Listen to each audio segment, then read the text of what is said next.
I don't usually post a video this late into the evening, but right now I'm like a movie theater toilet. I am fuming. I am absolutely steaming because of how the Super Bowl just ended. I watch every Super Bowl, and in this one I didn't really have a horse in the race. I'm neither a Chiefs nor Eagles fan, I just wanted to be entertained. And for the majority of the game, I was thoroughly entertained. It was just a great game. Both teams putting on an incredible performance, going wacko mode, insano style, tying it 35-35. And just like the first Spider-Man movie when he fought Bonesaw, when Bonesaw was ready, we had 3 minutes. 3 minutes of playtime, and it was coming down to the wire, an absolute ass greaser. The Chiefs were driving down the field, they make it to the red zone, it's getting a little dicey for the Eagles, fans spilling their beer all over themselves in anticipation and fear, but the Eagles are putting up an incredible defensive stand, and then in the most crucial moment of the entire game, with less than 2 minutes remaining in this tie game, a penalty was called for holding against the Eagles, which lost them the game. One single bad call decided the outcome of the Super Bowl at the very end, which is what has led the majority of people who watch this game to call rigged, say the refs are all paid off, and say that it's all just part of the script. Because right now there's a tinfoil nipple clamp conspiracy theory that floats around that a lot of people genuinely believe that sports are rigged. Or rather scripted. I actually do agree that there is rigging to a certain level with the refs. I do think there is real corruption there, but let me just opine on the scripting thing real quick. I think that's a load of dirty barnacles. I think that is just a fat load of fish paste. I don't think sports are scripted at all. That's kind of an unhinged belief. But I do think the refs are corrupt. It's not just football. It's basketball as well. This entire year has really shown me, since I got back into watching sports live, I have seen so many awful officiating moments that I can find no other explanation besides just malicious corruption. And this is the most blatant example. The holding call, I can't show you any clips because obviously it's the fucking Super Bowl. If I even showed you a still image of it, I'm sure Roger Goodell of the NFL would come to my house personally and fucking slap me around and then hit me over the head with a fucking sledgehammer. So I can't show you anything, but if you watch the Super Bowl, you immediately know the call. The call was on the Eagles for holding. The receiver was going out, and the Eagles defender lightly touched him, like on the hip. It was a light touch and like a slight jersey tug that could have even been like accidental. It was so gentle. Like the way he treated the receiver is the way a mother would treat a newborn baby. It was so light and caring. There was no holding at all on the play. And Patrick Mahomes threw up a stinky meatball of a pass that was just uncatchable regardless for the receiver that it was intended for, but they still threw the flag and called holding on the Eagles, which gave the Chiefs a first down, and also just gave them plenty of time to run out the clock, kick a field goal, win the game. It was decided by that call. It was the most crucial moment of the game, and the call instantly ended it pretty much on the spot. And under no circumstances is that acceptable. Regardless of what team you were rooting for, I'm sure all of us can recognize that this is a complete wet fart of an ending to an otherwise amazing game. We just got the bad ending to this one, unfortunately. The biggest sporting event that America has to offer is decided by the refs instead of the players. That's pathetic. That's awful. In a situation like this, I think they should go to the replays and be 100% sure that there is truly a penalty worthy of being called in a situation like this. It's a terrible look for the sport, and it's embarrassing overall. They should have 100% held the refs to a higher standard here. Oh, we're under 2 minutes to play, and this call is going to decide the outcome of the game. Everyone knew it. The second that call was made, even the commentators were like, oh, I don't agree with that one. Eek. That's a bit spicy. That's a no good. We don't like that. The commentators were outspoken about how bad the call was. In a situation where it is that crucial, they need to go back to the drawing board, check everything, and 100% be sure that this is a call that needs to be made. Because in this situation, it wasn't. It's a bad call. It's just straight up a shitty call. Even if you're the biggest Chiefs fan in the world, you got your Chiefs butt plug dialed all the way up to maximum turbo settings. It's vibrating in your colon. You're super excited they won. In the back of your mind, you know that it's a pretty upsetting ending. I'm sure you would have preferred if they had actually beat them on their own merit instead of having the refs help. Because no matter how you spin it, that call decided that game at the very end. The Chiefs could have still 100% won that, but now it's always going to be left up to speculation on, well, would the Eagles have made a game-winning drive? Would the Eagles have stopped them on that red zone drive? Like, there's so many question marks now that the win can't feel as good as it would have if the refs didn't make that call. It's a lose-lose for everybody, except the refs that may have been paid off. Like, I'm actually starting to believe that they are influenced in some way financially in order to make these awful calls. We just saw it recently in the NBA with the infamous no call against the Lakers. I'm not even going to bother going down that road right now. I already fucking ranted about that on stream for quite some time, and I'm not even a goddamn Lakers fan either. I just hate how awful calls decide the outcome of the biggest games. I just think that's horrible. Like, it's just bad. And what's even worse is there's really no incentive to be good at your job as a referee. Like, if you do well, cool. If you do poorly, there's no repercussions. Like, some of the worst refs of all time are still currently refs. Like, at the biggest, highest stage. I don't understand why they have so much leniency in situations like this, and so much power, too. This is a call that should have been thoroughly looked under with a microscope 1,000 times. Bring in a third-party investigation unit for this call tonight. Like, have them double-check. Bring out a fucking forensics team. I don't care. It's the biggest call of that game, in the most crucial moment of the entire game. Really do your due diligence to ensure that call is legitimate and necessary. Because you do not want a game to wrap up the way this one did. It causes nothing but turmoil, and it ruins the entire thing. The Super Bowl was amazing all the way up until it wasn't. At the very last 2 minutes, less than 2 minutes. It's craziness. Can't believe I'm actually making a sports ranting video, but my family and I were having so much fun watching the Super Bowl, and when that call was made, collectively all of us let out an audible groan in frustration, and it took the wind out of all of our sails. None of us are Chiefs fans or Eagles fans. We didn't give a fuck who won. It was just such an amazing game. And to have it in this way is deflating. I can only imagine Philadelphia Eagles fans right now. But anyway, I just wanted to vent about all this. Also, I'll tackle one more thing that I've already seen pop up a lot, where it's like, no, it's technically a holding no matter what. I mean, I just disagree. Like, even with the way the rule's written and the way that it's typically enforced, it still doesn't seem like a hold.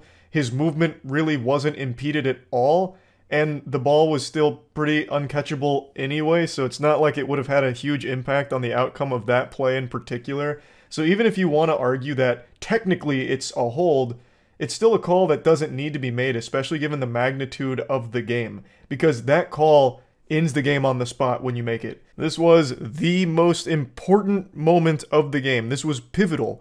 And that call being made instantly decides the outcome of the entire game. Their fate was sealed the second they threw that penalty. So I don't think that it needed to be made, nor should it have been, because I don't think any games should be decided by a penalty like that. It's fucking pathetic. It's laughable, really. And that's why a lot of people are screaming rigged, because it did decide the winner of this match. No matter how you argue it, they won immediately off of that call. So it's just a real shame. And yeah, I just kind of wanted to talk about all of that. That's about it. See ya. The miracle of birth is a beautiful thing. And yesterday, I was lucky enough to witness it. Now, this wasn't the birth of like a human being or anything. This was the birth of something far more important. A new sport. It's called arm boxing, and it was discovered yesterday, but has existed for far longer. And I would already argue that this is one of the biggest discoveries the human race has made since penicillin. So let me show you a bit of what arm boxing is, and then we'll get into it. Never mind, just kidding. It's just a prank. I can't actually show you anything from the fights because I just got copyright blocked when I posted a video trying to show 30 seconds worth of clips. So, can't actually show you any of the video here, it's forbidden footage. I'll just show you some pictures.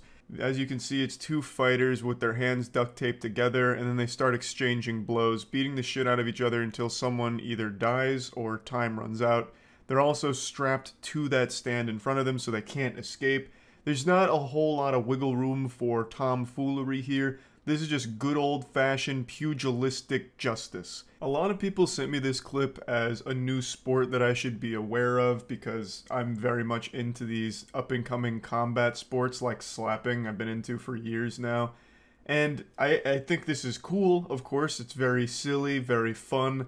You know, it puts you on the edge of your seat like, wow, is that guy's head gonna get blasted clean off his shoulders? Holy shit, he's gonna punch his teeth straight through the back of his skull like a shotgun blast. You know, like, it keeps you guessing. And it's fun to watch, but it's also not new. I actually made a video covering what this is based on, X-Arm. And I covered X-Arm years ago and recently recovered it again just because I find X-Arm so fascinating. It's basically this, but they used to have grappling. Let me show you. Yeah, we've thrown it out completely. I have not seen him strike yet. LaPoule coming down. Oh my goodness! He's trying to throw an armbar. He is. He's throwing an armbar. Wait a minute. Hey, the judge just threw in a red towel. We're going to stop action here. I'm not. Gary, I think the judge felt that the arm was in jeopardy. I fucking love that. The dude throws his leg over the stand there like he's about to give him a lap dance, and then he goes into like some kind of crazy armbar, looking like a goddamn metapod hanging upside down on a tree with the dude's arm on his nuts. Like, fucking amazing. X-Arm was so goofy and fun. I think there was only ever like 3 episodes of it. I already forgot now. But it wasn't super popular, faded into obscurity, and most people don't remember it. But clearly it's been brought back in some capacity here, because arm boxing is obviously borrowing some DNA from X-Arm, but it looks like they got rid of the grappling component there. Probably for the best, because that shit could get so wacky. So that the guy in the blue in the clip you just watched who looked like an alcoholic G.I. Joe figure, that guy could have caused serious damage to the opponent's arm. Like, he fucking got it into a crazy twist. He damn near did like a crocodile death roll on it, snapping his arm clean off. So I think grappling was probably a bad idea for X-Arm off the get-go. And arm boxing recognized that it's also not super fun to watch unless you're trying to have like a good belly laugh at it. So to me it seems like they took the best part of X-Arm and just did it again. Which is fine by me. More X-Arm is fantastic news. Hope you're ready for some more fun. Instead of just showing you an actual clip, I've got a couple screenshots. But maybe if I just string together enough pictures here, it'll be like a little flip book. Honestly, I'm starting to warm up to this format here. I think this is better than watching the video of the fight. This is like a manga. This is cool. You can see how difficult it is to throw actual meaty, meaningful punches when you're strapped down like this and unable to really get your body behind it. A lot of these seem like wet noodles that they're throwing at each other. But there are some very serious hits here too. Since you can't really defend yourself, everything's just on the attack, all out offense. So you need to have a really strong chin, which clearly both of them do. But you're going to see a lot of wild flailing here, especially from the guy in the blue trunks. That guy went for like a spinning back fist. It was like he was doing a Rob side B from Super Smash Brothers. So, you know, sometimes you just get desperate to land hits. You turn your brain off and just start like doing this like a windmill attack like out of Simpsons where, you know, I'm gonna walk at you slowly and if you get hit it's your fault, that kind of thing. Because you have 1 minute, you can't use one of your hands and you just have to just keep punching as much as possible, so things are gonna get sloppy. And I think that's the beauty of it. Coming up towards the end of the match here, you can really feel the high octane adrenaline pumping throughout your body now, I'm sure. These are important screenshots though. In fact, this one right here is one that I wanted to specifically talk about. This is when he starts just wailing on his opponent's arm. So that strategy you saw him employ briefly at the end there is something I thought about too, where he started like hammer fisting on his opponent's arm. I think that's just the most efficient strategy, because his arm can't move. You're duct taped together. You will always land hits on his arm. It's kind of like leg checks in MMA, where you just kick the other person's leg just to weaken them a little bit as a bit of a nuisance. You know, and then they have to block with their shin. It's just mutual assured destruction. It hurts both people. This is much better than that because you can just always hit their arm over and over and over again. They can't really defend it. They can't dodge it or anything. They don't have that kind of mobility. Unless, of course, they're like quadruple jointed and can do like a full 360-degree spin at the elbow joint or some crazy shit.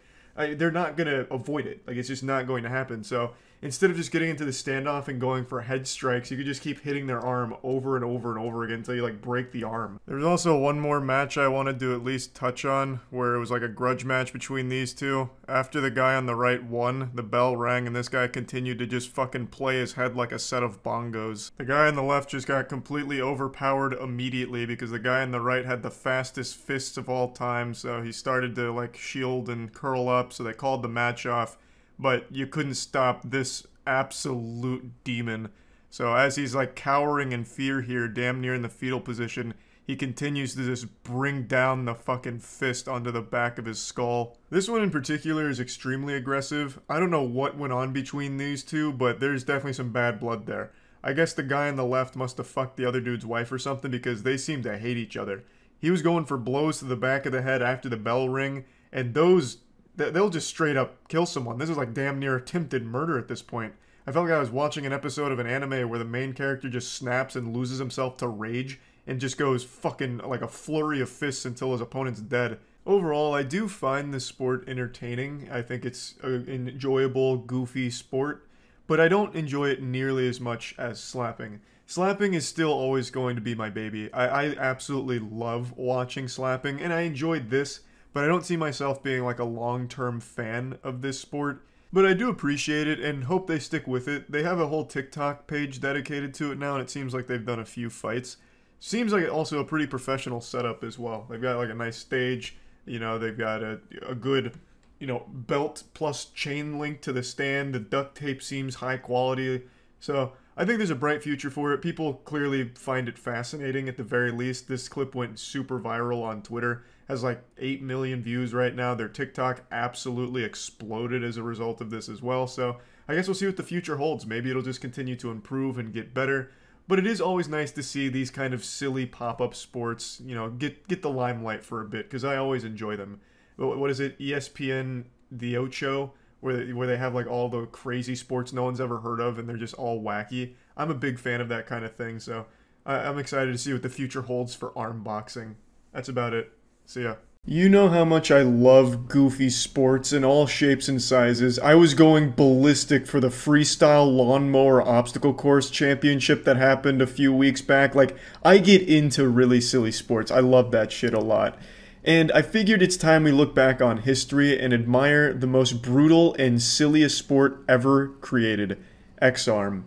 I don't know how many of you ever watched X-Arm. I imagine anyone who did stumble across it is right now having a repressed memory and like a PTSD episode, like this fucking flare-up of trauma, convulsing in their chair like, no, my therapist told me X-Arm wasn't real.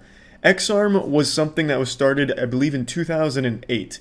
It was the combination of MMA and arm wrestling and pure fucking chaos. It was a beautiful disaster of an idea. It never got popular. I think there was only 4 episodes ever filmed, and they never made it to TV or anything. They were hosted online. They just ended up getting fucking thrown in the cum dumpster online, and they surfaced on YouTube back in the day, and that's how I found it. But basically, it was taking arm wrestling to the highest possible extreme you could think of, aside from just like putting your arms together and then shooting each other with a gun. So the idea was you'd have your arms taped around each other, and you'd be able to beat the shit out of your opponent until they either die or pass out. Like, pinning them didn't work because it just wouldn't. No one tried to pin. It was just a battle to the death. I actually made a video on X-Arm like 6 years ago, I think it was, and I figured it's time we just revisit it because, god damn it, it truly is a classic. So I'm going to show you the most popular X-Arm fight. This is Rick Vardell versus Bon Lapua. And he's shown us more in boot camp than anybody else has. And of course, one of the aspects of this sport is the other guy's not going to get very far away. Why? You tell him, Art. We've got both athletes hooked up with a D-ring and a harness. This enables the athletes to sit back in the pocket. It keeps them on their side of the table. Yeah, they're fucking strapped in like it's a roller coaster ride here. This genuinely looks like some shit out of Yu Yu Hakusho's Dark Tournament where Yusuke and that dude with the mohawk have that like just slugfest where they're leaning against knives on the ground until one person dies. That is basically that scene for a whole sport. It is incredible that this fucking thing even exists. Outstanding performer. Now he is in, well, he's going to have his hands full as he's trying to get these two men sent. Look at Rick Vardell's face, and he's in his own world, and he's trying to do it. Macho Man, Macho Man. Okay. So it's Rick Vardell in blue, Bon Lapua in green, and Rick Vardell looks like just the most American dad ever. Dude looks like his name would actually just be Paul Cheeseburger. He looks like he's 1 Miller Lite away from leaving his wife and kids. So he's getting in the head of Bon Lapua a little bit by acting like a feral animal, so he's grunting, huffing and puffing, showing his teeth like an angry dog. Here we go, folks. This one's about ready to start. The action is gone. Oh, they start striking early. Strikes on the head by Vardell, but look at Lapua come back with a right. He is overpowering the big man. Rick Vardell is defenseless right now. Oh, he's taking shots from the shoulders, the face, the ears, the back of the head. Look at that arm. defenseless. I tell you, Vardell looks like he wants no more. Look at the shots. He's coming over. I don't mean to blue ball you by interrupting here, but just look at the fear on Rick Vardell's face as this flurry of fucking meat hammers is coming flying in, just getting clobbered. His survival instincts are kicking in, fight or flight mode, and he's trying his best to run away, it seems, but he just can't because he is literally hooked into that podium, so he has to just sit there and take the punishment. He's doing the hammer shot. And there is Vardell's arm on the table, scoring pins. What does he do best? He pins people. He's a world arm wrestling champion, but right now he is getting mugged. He's thrown his game plan out, Gary. Thrown it out completely. I have not seen him strike yet. LaPool coming down. Oh my goodness. He's trying to throw an armbar. He is. He's throwing an armbar. Wait a minute. Hey, the judge just threw in a red towel. We're going to stop action here. I'm not... Gary, I think the judge... Just when you thought Rick Vardell was belly up in the water, he hits you with the surprise armbar with the podium assist. It's... like, you would have never seen that coming, I bet. You weren't ready for that plot twist. Rick Vardell really turns the tide of battle here by getting this mysterious armbar where he just ends up looking like a metapod hanging from a tree. So he's got his arm like blasted into his nutsack as he's hanging upside down. It's like, when I first saw this, I couldn't believe what I had just seen. And this is a legal move. The only reason this got broken up is because his armbar form was so bad that the referee panicked that his arm was just going to blast through like a compound fracture. So he broke it up quickly. But it is, like, you are allowed to armbar. I wouldn't be surprised if you're, like, allowed to lean over and, like, bite on their ear and their nose, spit in their face. Like, the only rule in this sport seems to be you can't bring a loaded weapon or a sharp object. Everything else is fair game. There isn't much time left, but I gotta tell you, it looks like Vardell is not ready. And he's gonna try it again! He's trying the armbar a second time. I don't see a red flag, and I see LaPool. He doesn't have that wrist turned the right way. He is trying to pull it down, and they're going to stop him right He would have now. been better trying to kick in that position. He absolutely would have. The bell is rung, the round is over. There you go. Yeah, so Rick goes wacko mode again by attempting another armbar. I guess it's his signature move, but unfortunately, once he locked in, there was only 10 seconds left in the round, so Bon Lapua got off a bit easy, because otherwise, he would have lost that entire arm, god damn it. Both men throwing. Both men are throwing shots. Both men are trying to stand there, and both men are taking the other's best.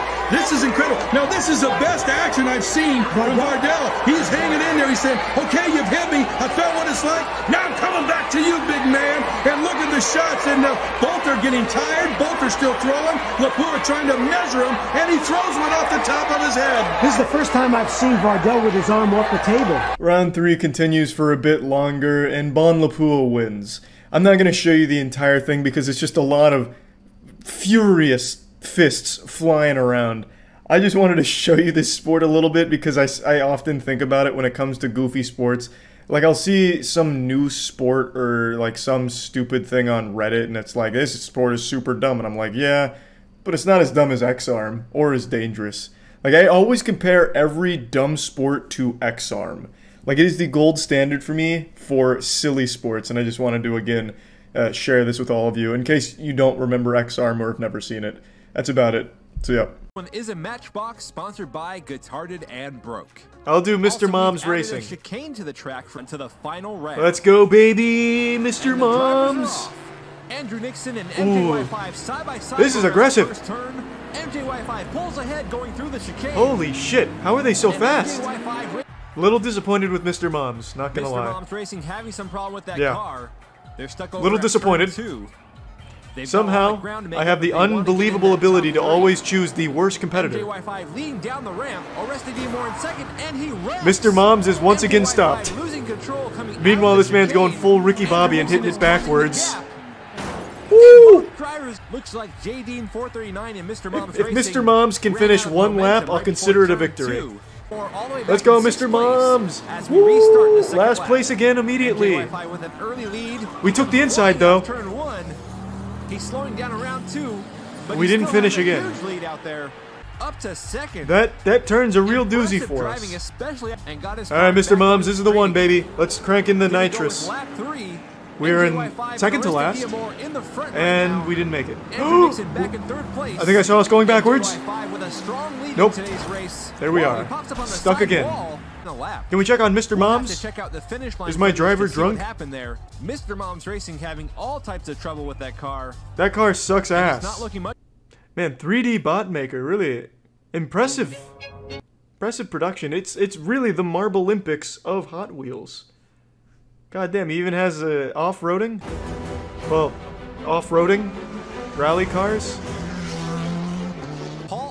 No, boo! Another shitty car. Also be driving for sub 4RA racing. Jesus. If you really want speed, get like condom wheels. That shit'll glide. That looks like a premium model. That might be one of the rarest ones, the Millennium Hot Wheels car. Oh, huge! No speed. Oh! Oh! What a shame. That looked like was there debris on the course? Did we grease it down properly? Did we hit a spike trap? Oh, what is this pathetic thing? Herbie? What's Herbie doing here? Where's Lindsay Lohan? Besides meth. This is terrible. No chance. He's driving a fucking ice cream truck. Oh, ew. And he's killing spectators. You seriously? It's time for round 2 in the I'll be honest though, I'm pulling for Hungarian Polar Bear. I think he's only here as a joke, but I really would like to see the underdog squeak it out. We got Skrillex on the track? God, the production here is crazy, man. Fuck. This is good. Welcome back. You're watching the 3D bot maker die. Let's go, Hungarian Polar Bear. I'll wager 5 gift subs Hungarian Polar Bear finishes 7th. I have a good feeling about it. And I'm feeling like betting. Fuck the winner, I just care where Hungarian Polar Bear finishes. Stephen King is unbeatable. And he's going up against my boy Hungarian Polar Bear. He only has 2 points. Kingslayer, let's go, Polar Bear! Come on, baby! Yeah! Oh, wow, this is sad. He is sucking his farts. Holy shit. Is he driving the speed limit? I think he's going for it. He's got the speed! What the fuck is this? Hey, we finished! Yes! Did you see? Yeah, baby, we finished! We did it! I'm just happy we survived. Wow. That was big. It was big. It was big, yeah. Incredible. But watch Hungarian Polar Bear. Just grease in there. There he is! Yeah! Woo! Let's go, Polar Bear! Yeah! Yeah! Shit. Stephen King out in the lead again. The Hungarian. Oh, we're so fucked. Can he do it again? Oh god! No! Was that an earthquake? What took us out? God damn it! What the fuck happened? Oh, I see. We went for a grind for bonus points. That's not bad. That's not bad. As long as Hazmat never finishes, we'll be fine. We'll be fine. This is a really slow one. Oh, this is looking good though. Just don't finish again. Do Hungarian Polar Bear a favor. No! Please, tell me that was the Audi. For the love of God, please tell me he bumped him off. Nope. That looked like a little more than just some. Our only chance is Freckles fucks up really hard. After the break. Like, you know, he gets hit with like a fucking blue shell or something. If Freckles doesn't finish 1 lap, Hungarian Polar Bear gets 7th. And I win my bet. Let's go, Freckles! Please fuck up! God damn it! Tell me someone's been feeding this man alcohol. Yeah? Oh, he's getting fucking dusted. Oh, he might not even. I'm pretty confident. Yeah, we're safe. 7th place is looking good. He didn't make it. But I think what we're seeing here is thank you, Freckles. What happened to Freckles? Round 1. Good. Keep it up. Keep it up, baby. As we've seen today, that first jump is a I hope Freckles' side just gives out into a sinkhole or something. Again on the outside lane. He's got a big lead going over the bridge. Let's see if he can handle the second turn. No! Block him! Block him! Yes! And Freckle 35 yes! sudden stop. Was not able to 7th place for Hungarian Polar Bear. That is going to put him down at the bottom. He threw the race. I like that. He took a bet too, and he said, "Fuck it, Charlie, I got you." A tough break for Kid Do Not. He's certainly got Thank the God. speed, and he's not afraid to push that car. But We once got again, the 7th lack of place experience by can 1 really point. cost you in the race. Yeah. He's We're going in 5th against because the other Hasbunor 3 in haven't, the or other 4 99 haven't gone Subaru yet. Impreza. Scored 3 points It doesn't really in the matter race. what they do, Alan they're gonna Moore finish needs at least above 2 more points. Hungarian Polar Bear. Hasbunor needs at least 3. But I would like to see Hazmat Noir crank it like a All kickflip they or need to do something. is get close to the lead. Oh! We've got contact. And Huge, Hasbunor huge. leaves Alan Willoughby That was a at the bad blood finish round right line. there. Those are It rivals. looks like he got They his hate each car other. stuck They on fucking the hate each hill. other. He was so Here's a look at the Hungarian leaderboard. Polar Bear in Stephen 7th though, King baby. on I won top my with bet. 17 I won my points, bet. followed by Kid Yes! in second place. Paul Washing machine collectors awash with enthusiasm on laundry day. Meet the washing machine club gentlemen. There are people that love Ooh, the wash, ooh, they love the rinse, or the Jesus. spin, or the drain. I wasn't ready for I'm that. a spin guy. I love the spin. God damn. There it goes. Laundry day. Damn, everyone's coming in here with a Started around semi-chub. 1987, I think, and now we have like Yeah. 3,000 members from all. It's gotta be kind of sexual, In the right? collection, Especially with I've that got kind of like 59 machines, and sloshing. I've got 22 hooked up and running down here. All right, everybody, we're gonna go down and do laundry now. Yeah! Bring your dirties. Oh, you Yeah, bet there your we ass go. I will. You want to do this one, Mark? You want to try this? All right, get your Oh god, Mark, you're not ready for it. That's a 1975 Dyson Extreme Turbo Blower. Exciting. It's like Christmas morning. No one's ever finished a full cycle without coming in their pants. Is this your treasure and Speed Queen? Speed This is a Queen? Dual-matic. It's a Those were washer outlawed 40 and years ago. dryer. It's a here we are, Paul. You get to pick a machine now. Holy shit! It's like Willy Wonka's put some more chocolate dirty factory clothes for washing machines. what are called wash-in. I waited my whole life for this. 15 of the faithful. Fuck yeah, Mark, I've waited my whole life to watch you put that shit in there. I love the sound this one makes. It is melodic, like a chorus of angels. That's the Speed Queen for you. I thought I was the only. This combo is a favorite. Wow, that's the pounder. That's the pounder. That is the pounder. 1957 black. I can see why it's your pride and joy. In charcoal, with the distinctive and. I'd never very leave the basement in control this tower. case. You'd find me sitting on each of these washing machines all day. Oh yeah, 100 RPM. That's the Oh, fastest wow. one that was ever made for a top loader. Really? Yeah. That shit's about to travel back through time. The only pair in captivity. It's gonna send those clothes back to Jesus Christ or something. That's pretty. And how many machines do you have? Oh, 60. near 200. Whoa, Jesus Christ. Next washing machine club meeting is at his From house. Canada. GE Good 27S Jow Space Maker Washer Smelly Dirty Laundry. It's definitely a fetish. Oh yeah. Okay guys. An hour and a half? I'm just here for the action, baby. I don't need the foreplay. Fire that bitch up. Far be it from me, but this doesn't seem overly effective. Oh, we're cranking it up now. Hold on a second. I might have spoken too soon. Holy shit! Do it! Come on, you slut. Start spinning. Does it take an hour to fire up? Like, what is this? Oh. Oh, don't tease me. No. Oh, God. Oh, just giving me a taste. Stop waterboarding the clothes. Spin.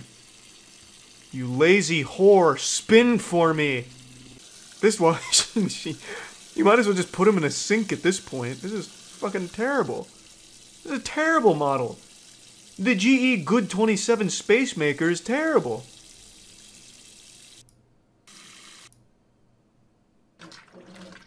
Oh, he's got the speedometer out. We're going 34 miles per hour? 34 miles per hour has never looked so fast. It's like it's speaking to me. All that filth is just melting away, dissolving under the immense rotational pressure and hydration of the Space Maker washer. Is this really as fast as it goes? Can we crank this up to the, you know, extra speed? The DLC speed package or something? Oh! The centrifugal force! This is how the astronauts train. God, good lord! Fuck, it's hyper jumping. Jesus Christ! No, don't slow down on me. Increase the speed. I can still see some stains. God damn it, no! I can handle more! Oh, the G-forces! Why is this so long?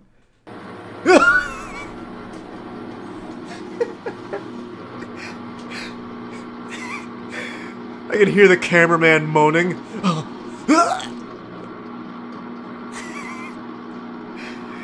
Get the speedometer out again. Measure its RPMs for me, please. Get a Geiger counter out here. This has to be emitting immense amounts of radiation. Oh, I put a silencer on it now. The James Bond of washing machines. Now we're cooking. Just in case you want to blow a load but don't want anyone to hear where or why it's happening. Yeah. Yeah. I didn't think she could go any faster. I'm so wrong. Holy shit. It's got some rocket boosters on it. Oh, they look spotless. They look spotless. Maybe that's what I'll start doing. Testing washing machines. I'll pee in my pants, get a big yellow pee-pee stain, and throw it in a Super Queen 1973 model and see what it does. How well it works. King David Hula, winner of the 2019 National Corn Contest with 616 bushels. Can we check this man for some performance-enhancing Viagra or something? 616 bushels? They said it couldn't be done. We just came off the second wettest year on record. And every time we get a you little bet your rain ass like we this, did. it looks like we got flood. Really see how dry we are. It's just starting to run out of juice. Poor judgment on When my does the part. competition start? We haven't had a rain in like 2.5 This is like GTA weeks. Vice City, Best but on a of one. cornfield. Sure use it. We got us a problem here. Hey, it's all leaking out. Ooh, Big goddamn. piles. I don't know why there's so much on the ground. You're holding Does he have his up. own reality show or something? I'm Can't fucking blame sold. I want to anybody see it. else but me. A little bit of stress. This was an exciting. This is intense. Who edited this? James Cameron? Holy, I want to watch. I'm in. Where can I, is it on here? That was far more editing than corn busheling deserves. Not to disrespect the great sport of corn busheling, but I've got to say, they really went all out with the production on this season. I'm coming in. Let's watch some Corn Warriors. This could be the new Game of Thrones. I got a little boy. Thanks, David. Get that tanker ready. It's your world. I'm just eating corn in it. Take me on a ride. The only thing really. Man versus nature. And David is the king of both. Really missed a good opportunity to use corn in the intro. Yeah, get him with like a twisted transistor or something. So far. This is so good. The production here is so good.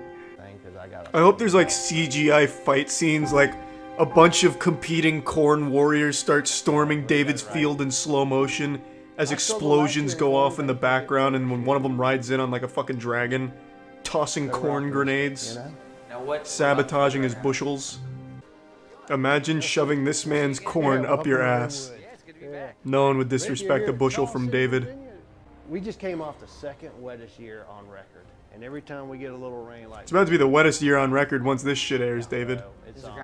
When does the war start? Well, that goes in The trailer had me think that he was going to battle with corn and Mother Nature itself.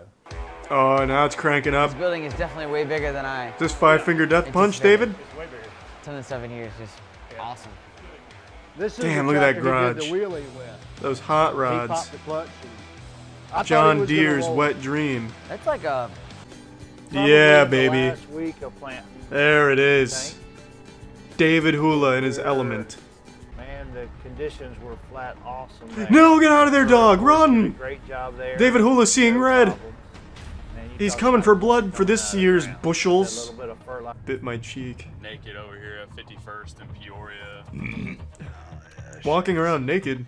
Keep that shit on OnlyFans and charge for it. Why give it away for free? I feel like we're late to the party. Tom, I don't know what the usage of the ropes were for. Bondage. What, you don't watch BDSM? You've never seen 50 Shades of Grey? What's your name? Hi, Gracie. What's double XL? Yeah, what the fuck is that? The newscaster. That's her? Dirty Dozen It. What does that mean? Whoa, you don't say! Ah, how convenient. Gracie, shut up. I've heard all I need to hear. I'm coming in. Maybe she'll admit to what she has been on or what she has. I don't think she possibly can. She's dirty dosing, dozening Katie Couric's or something. I don't think there's any way you're gonna get like an actual sentence out of her. She wasn't gonna go to the hospital, get checked Oh wow. out. Was she doing she's not gonna magic be charged tricks? with anything today. Restaurant Rampage, eh? I'm gonna take a guess it's a Little Caesars. In the wild and wacky, deranged world of family sports, there is no end to the lunacy. I'm talking about novelty sports games for the whole family to not enjoy but pretend they enjoy together. I'm talking about things like horseshoe tossing and croquet.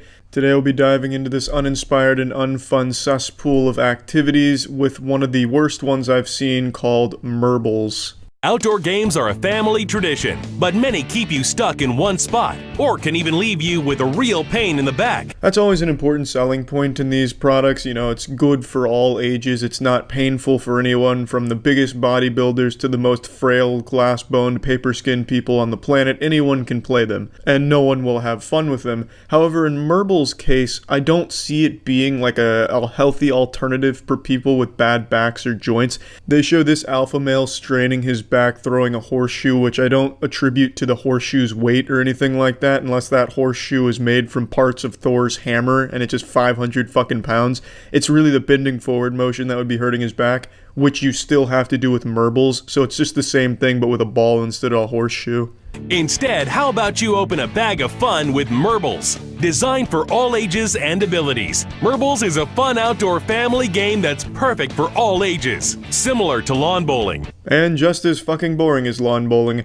Notice how the man with the bad back who just threw himself into the hospital with the horseshoe is now doing the exact same throwing motion but with a ball this time. A horseshoe doesn't weigh very much. I think they weigh like a pound, maybe 2. Granted, I'm not the most seasoned veteran when it comes to horseshoe throwing. I'm not over there fucking my sister in Alabama and playing horseshoes at Thanksgiving. But from the limited exposure I've had in that sport, I've noticed that they're not very heavy even when I was a toddler. So I don't think it's the weight, it's the throwing motion, which is the same from marbles to horseshoes to cornhole. Marbles doesn't require a dedicated court or setup. To play, start by tossing the point ball underhand. Then alternate turns throwing the balls, trying to get them the closest to the point ball. After all marbles are thrown, the player closest to the point ball scores. Now be honest, I know you're foaming at the mouth, scratching at the neck, needing your marbles fixed after hearing how this exhilarating sport functions. Fucking digging through your mom's purse looking for a credit card so you can order some marbles now. Looking into your bank statement, seeing if you can afford a bag of marbles. I know this shit sounds thrilling. And also, it can be used with literally anything in the world. It doesn't have to be marbles balls. You can just grab fucking tennis balls and just designate one with like a Sharpie as the point ball. Not that I'm trying to teach you how to pirate marbles or, you know, do-it-yourself marbles or anything. I'm not trying to give you like knockoff marbles. I'm just telling you, there are workarounds here, loopholes to getting your marbles fixed without needing to get the official licensed brand of marble balls. But I don't know why you would do that. This looks so fucking boring. It'd be more fun wiping your ass with a bad case of hemorrhoids than playing marbles. Whether you're at the beach, campground, tailgating, or in your backyard, marbles will brighten up your day and get everyone excited to play. It will not do that. What marbles most likely will do is act as a band-aid for a shitty family relationship where the father, the son, the wife, and the daughter, they're not all on the same page. All of them not exactly fans of each other, but maybe once a week, maybe every Friday, the father forces the family to play marbles in the backyard to try and bond, but it only makes them drift further apart. Marbles is also just a horrible fucking name. It sounds like Leif Erikson Day from SpongeBob. Hinga-dinga-durgan, marbles, SpongeBob, marbles. Unlike bocce, marbles are light, buoyant, more dynamic, and can be played almost anywhere. In fact, using the terrain to your advantage is half the fun. Ladies, I know that trick shot just made you wet, but please calm down your thirst. That marbles expert is taken. Each set of marbles comes in a heavy-duty toteable canvas bag with the instructions printed right on it. Ah, there it is. The Holy Scripture, the 10 Commandments of Marble. Each marble set contains balls for 2 individual players or teams. Marbles are a hit wherever I take them.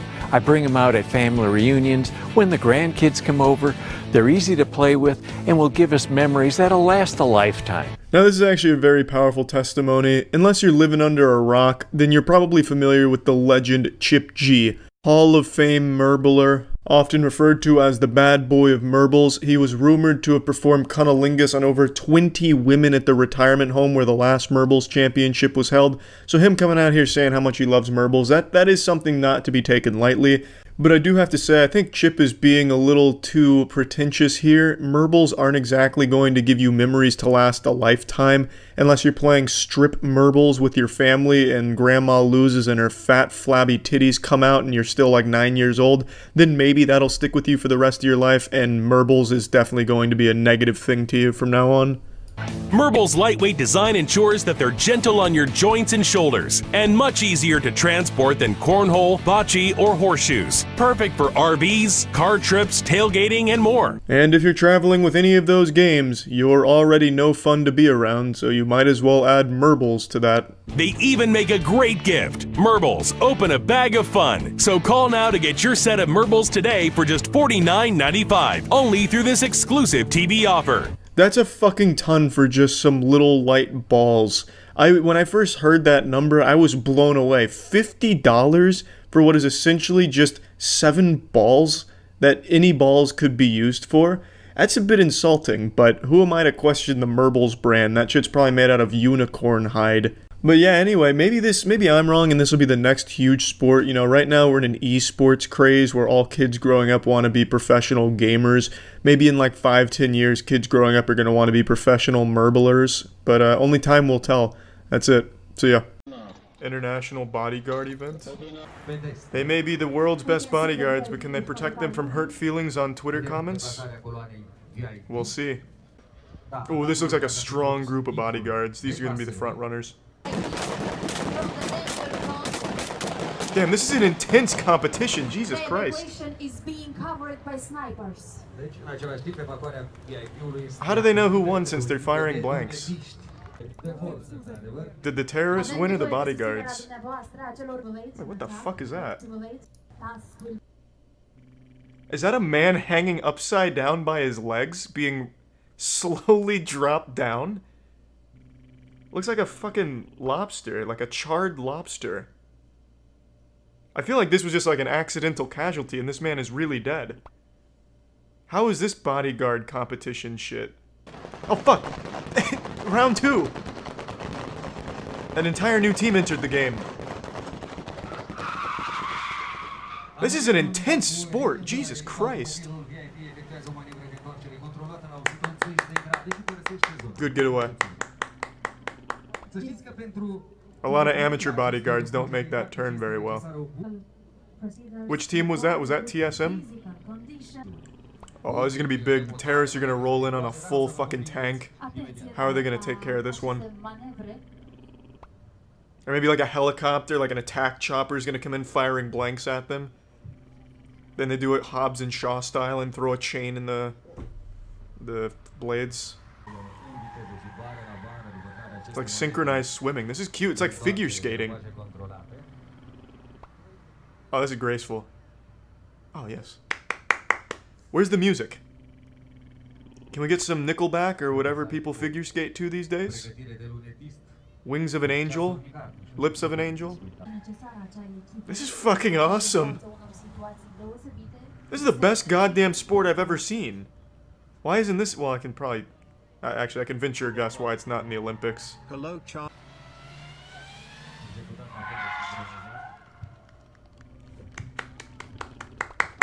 Fantastic. I love Need for Speed. Oh! Excellent. That was a par 4. Oh, we're gonna have a joust? Bodyguard joust? Ooh, he hit the cone. And he was fired on the spot. If you hit the cone in the car, what's to say you don't hit the president in the car? Do they have like tennis ball boys run out there and put the cone back before the terrorists get there and light it up again? Oh, what is this?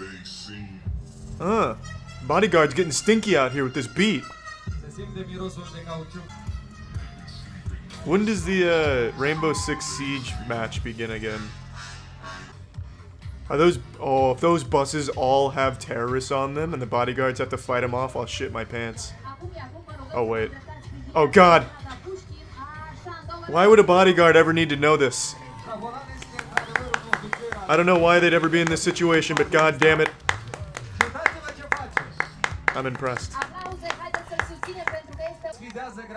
Car's just out here doing the doggy piss on everyone out here. I respect it.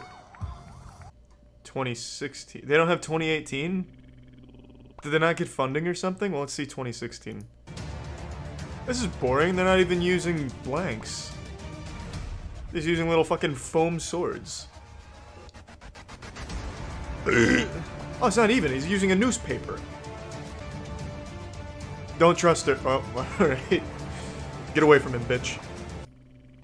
Like, this was like the Cirque du Soleil of bodyguarding. Nothing in the related. I really think that's it. That's the only good bodyguard championship, and it was fucking awesome. Different events? Okay, how many divisions of bodyguard championships can there possibly be? It's not like the college football where there's the, you know, the East, West, packs, decks, strength builds all over the place. There's not going to be that many subdivisions of bodyguard sports. Charlie, but... Wait, they have judges this year? 85%. I saw the tip of the knife get near the president. Well, that's a goddamn shame. This was a masterpiece in sports. If anyone on the Bodyguard European Moldova Championship Committee is in the chat, please know we want more. Let's fire it up for 2020, baby. Do this to help me. I have no idea what a Kabyle Flassa is. It looks like a made-up word. Welcome, U.S. Staff Sergeant. Looks like something I'd hear in Elder Scrolls as part of the Dragon Tongue. Shitty knife! Can't even slice this whiskey barrel in half. Or just a really weak man. Yes, sir. Again, I don't see how you could possibly fail this. I could go to the kitchen downstairs and grab a knife and probably do something very similar. And I assure you, Walmart employees are not handcrafting fine blades like this. Feeling saucy. Spicy Mike's is gonna cut through 40 apples even though there's only 10 on the table. That's how good his craftsmanship is. Oh! What? Will do. I will take your kelewang and deliver slashes and thrusts. Why are these guys dressed like they're about to go to the Renaissance Fair to hit on some underage girls? My blade's very sharp. I cut through probably half. Dress like actual blacksmiths, please. Plate armor and hair everywhere. For the dummies. Yeah, I think maybe the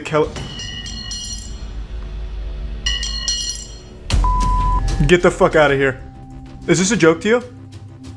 Forward. Hunter's blade snap. I think you can do it, Tim? Tim's breaks on the first one. It breaks before it even makes contact.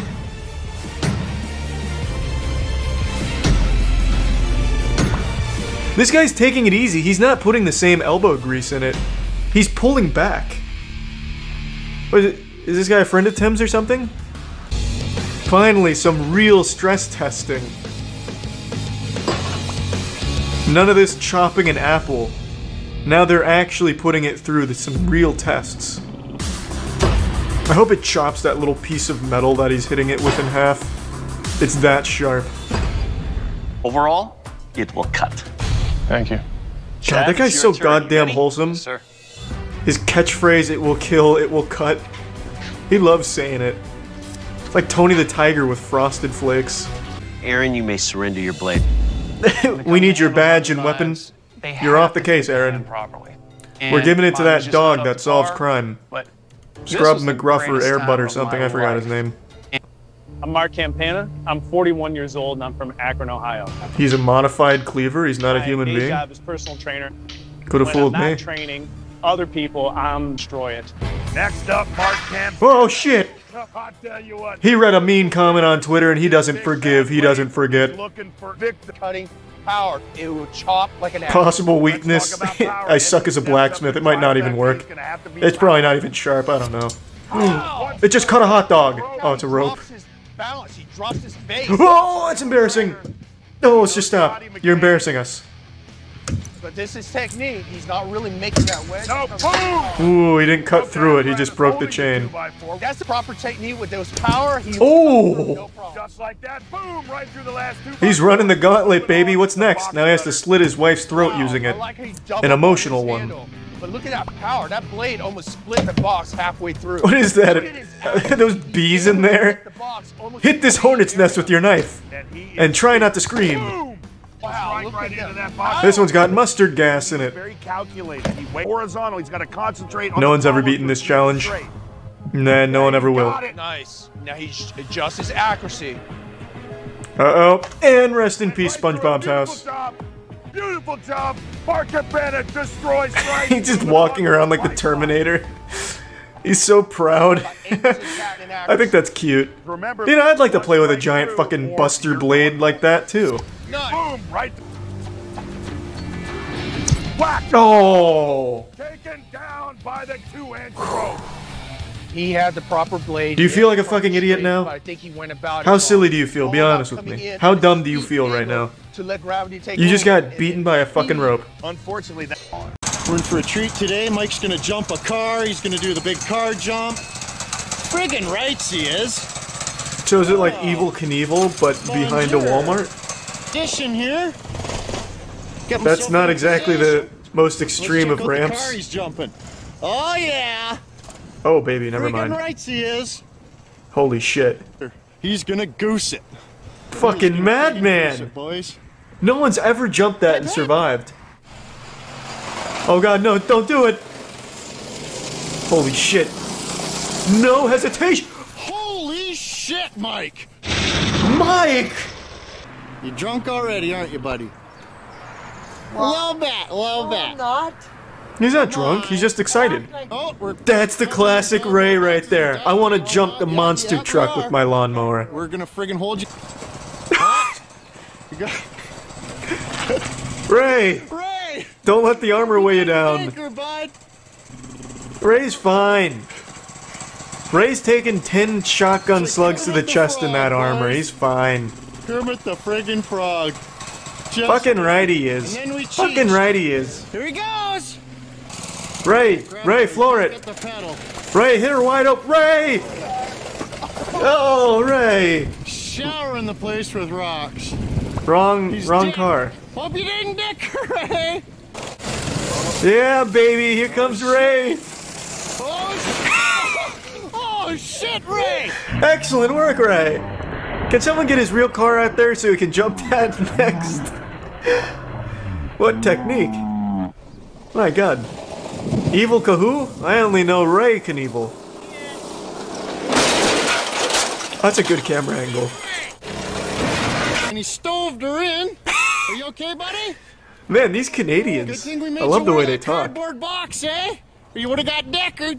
I missed her. You missed the board, bud. You're too deckered. Yeah, no, I'm not. My name's Ray, and I love riding the Redneck lawn chair.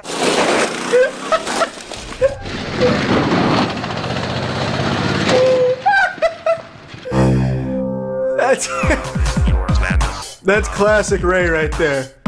Ray, you decked her. God damn it. If that fucking gravity didn't sabotage Ray, he would have left orbit.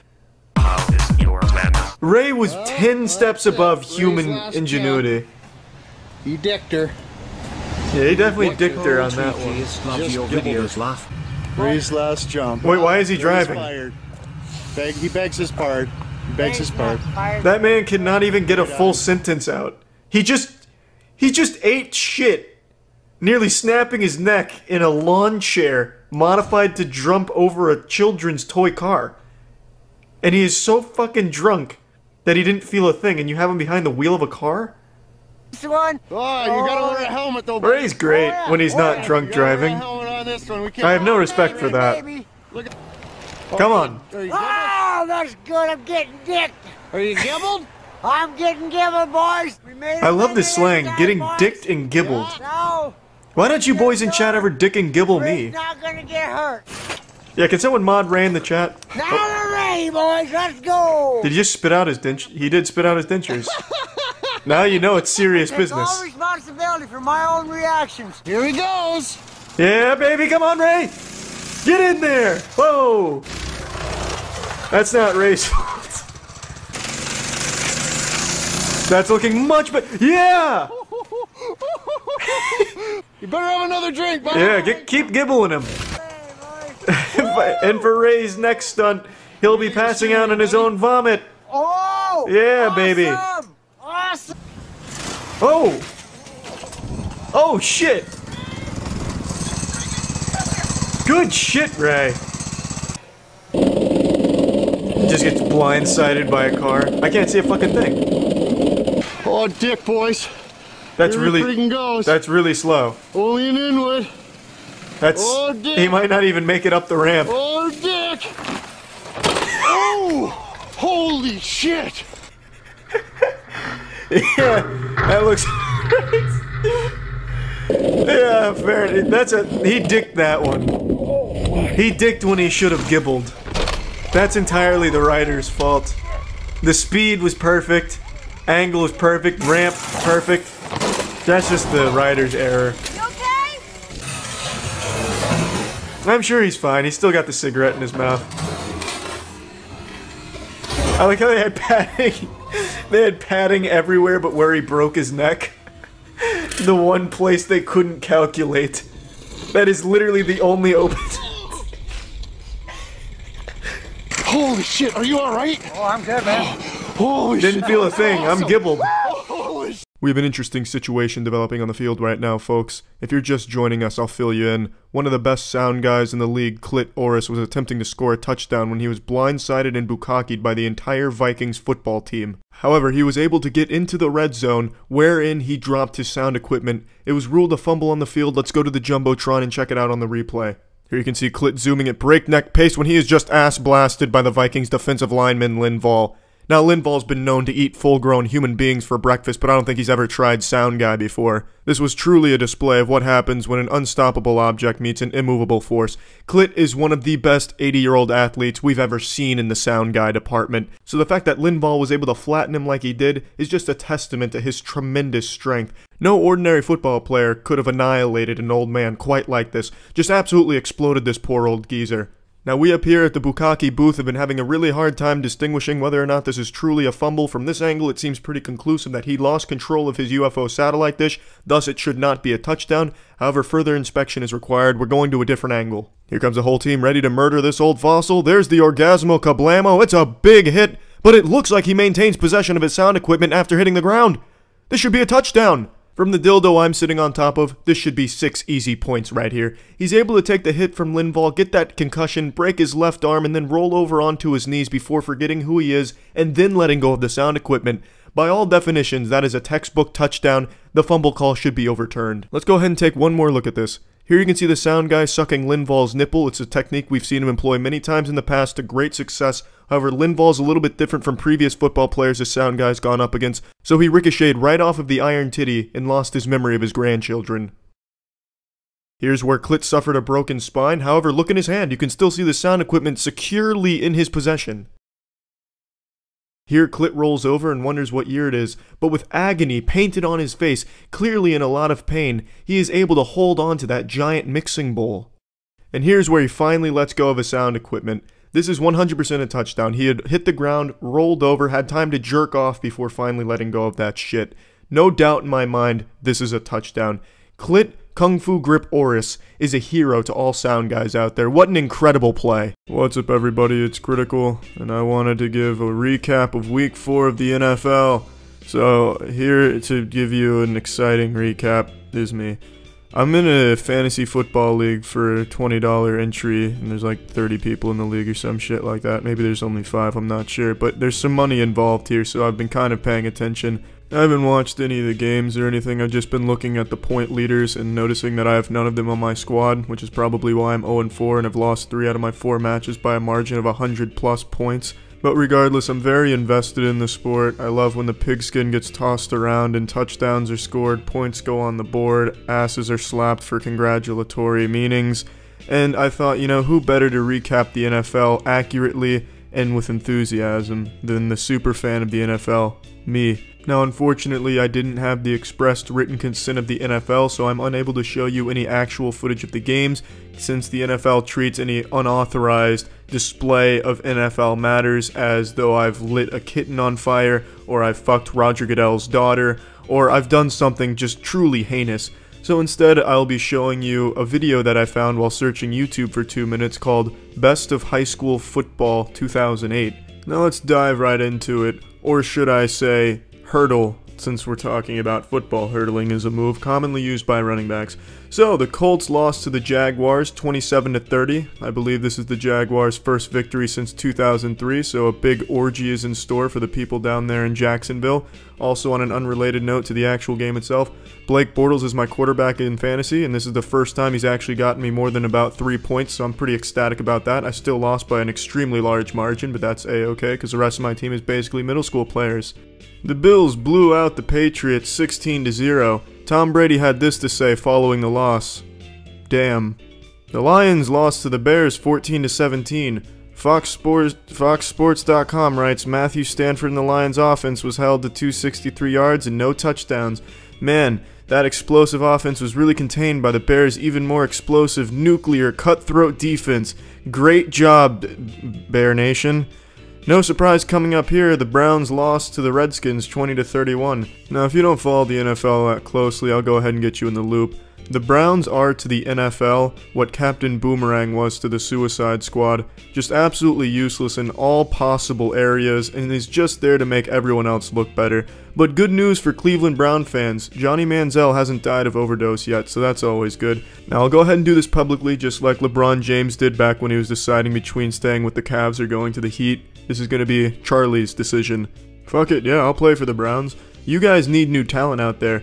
I can't offer you that, but I can offer you about the same thing Johnny Manziel did, which is absolutely nothing. You could even give me a cool nickname. Instead of Johnny Football, I could be Charlie Foot and Balls, because I have both of those. And then just put me in a uniform, let me stand on the sideline or something. I'll even work for free, it doesn't fucking matter. But moving right along, the Seahawks beat the Jets 27-17. Ryan Fitzpatrick threw 3 interceptions. What a fucking child. Get him out of there. Get him out of there. Riot in the streets. Down with their quarterback, I forgot his name.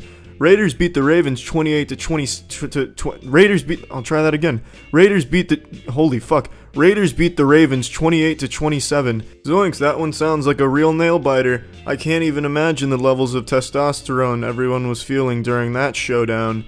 Here's my favorite game of the week. Falcons beat the Panthers 48-33. This is my favorite game because the person I was going up against had Julio Jones on his team, and he's only the 6th player to have had a 300-yard receiving game in NFL history, which is great and perfectly timed because it was against me in fantasy, leaving me absolutely no chance of winning, which is okay because I didn't have a chance to begin with. I basically drafted NASCAR players to play on my fucking fantasy football team, judging by the points I get per week. The Texans beat the Titans 27-20. That's cool.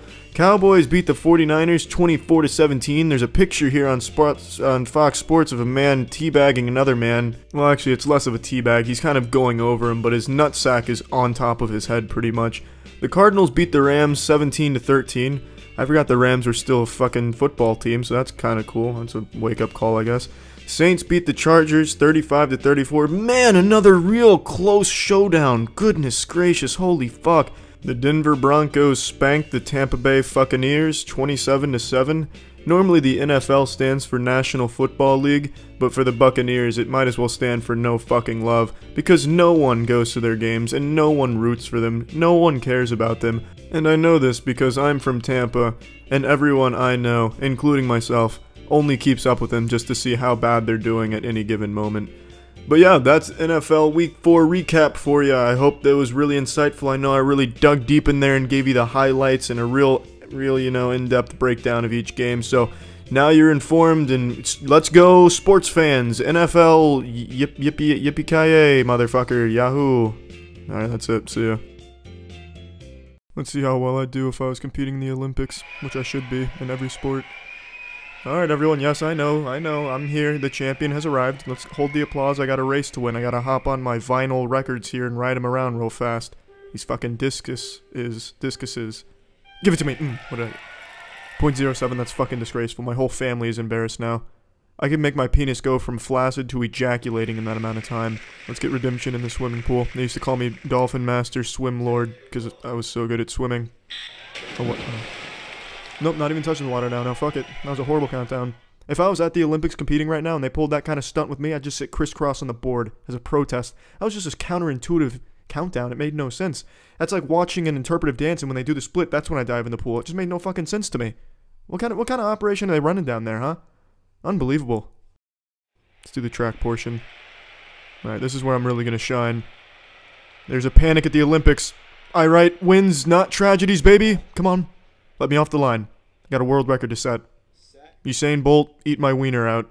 I'm coming. Give it to me. Oh, shit. Alright, I'm gonna redo that one. I know I could do better. I've trained a lot harder to come over here with a .25. I didn't spend all those years clicking my mouse to not get something better than .25. Unreal. Give it to me. Come on. I'm about to give it the business. I'm about to run fast. That's what I do. That's what I fucking do. Even worse. Yep, alright. Well, needless to say, I think the proof is in the pudding here. I would undoubtedly be the most decorated Olympian in Olympics history. Welcome back to So You Think You Know Wine, the world's most exhilarating and brutal sport. Today's wine is a Frescobaldi Nippozano Chianti Rafina Reserva, also known as the Warriors' Wine. During Attila the Hun's reign, this wine was drank by only the mightiest warriors. Now, we have 3 warriors of our own. 3 of our wine athletes will compete to identify this wine without seeing the bottle. A Herculean, grueling, and maybe even cruel task. But these are 3 trained professionals who have dedicated their lives to smelling, swishing, swallowing, and even ejaculating fermented grape juice. So don't try and emulate anything you see unfold here on the battlefield. Thank you, Steve. She may be saying thank you, but that was a very shitty pour, not nearly enough wine. Go fuck yourself, Steve. John's wasting no time. It's red, we know that, right, Steve? It's not. Our wine judges cracked what is known as a joke in the wine tasting community. She has given all of them a hoot. Not Pinot Noir, so... Certainly some Bordeaux characteristics. However, I'd like to point out the color. Look how it's turned sort of garnet. It's no longer purplish red. It looks like an aged wine. It seems John has a hunch. He's already demonstrating why he's the master sommelier at this table. That's not an easy title to earn. He's really flexing his girthy wiener right now. He's right away noticing the subtle differences in color, but will he be able to identify the asphalt that we've snuck into his glass? I have to say 6 or 7 years old, or a grape variety that turns brownish red early on in its development. I think there could be some Tuscan elements. Superb work from John. They don't call him the fucking Sherlock Holmes of wine for nothing. Truly splendid. That jumped out at me the most was Merlot. Sarah has correctly identified the hint of Merlot in this glass. The Merlot gives this glass just a little delicate aggression on the taste buds, and she has not even needed to taste the wine yet in order to identify it. However, she is just a sommelier, not a master sommelier like John over there. The difference between the two is enormous. If you were to ever confuse a master sommelier and a sommelier, you would most certainly be killed on the spot, so please never make that fucking rookie mistake. But Sarah has really stepped up to the plate today. She came in here as the underdog, and she has already identified the Merlot. But can she pull through and be the victor of this competition? We're not sure yet. We'll have to let it continue. Particularly because of the nose and the color. And what do you think of the color? John was mentioning that it's more of a garnet now. It seems our wine judge here is playing a little dirty, trying to throw them off the trail by mentioning Kevin Garnett. Let's see if they're going to fall victim to this very clever ploy. I agree there's some age on it. It's not a youthful wine, but again, I'm not sure it's as old as he thinks it might be. Ooh, that was a devastating blow from George Zimmer of Men's Warehouse, poking holes in John's hypothesis. However, I don't think John's going to let it go to his head. His olfactory sense is second to none in this business. I'm going to throw in one other possibility here, just to up the stakes a little bit. Oh shit, he's upping the stakes. Paler color, and considering the plummy fruit and the abundance of wood. Wood? Where's the wood? Tempranillo? Yes, but it's a possibility. The wood would probably be American. Why is this conversation devolved into wood? Agreed, but there's a lot of new wave Spanish wines that are made with European wood, French wood. He has fantastic wine twirling technique. However, I do believe he's barking up the wrong tree with his wood train of thought. He's going to need to get off of that if he's going to want to identify this wine correctly. The one thing about Merlot in the Old World, and if we are going to agree that this is an Old World wine. For the uninformed, I'll shed some light on this. When talking about Old World wine, what they're referring to is wine that existed before Godzilla was made. So wine that existed prior to Godzilla hitting the theater is considered an old world wine, whereas wine that was made after Godzilla's theatrical run is considered a new world wine, or a modern wine, or dope freshness, or swagadelic sauce, depending on where you're located. It goes by many different names, however those are the two distinctions between wine dates.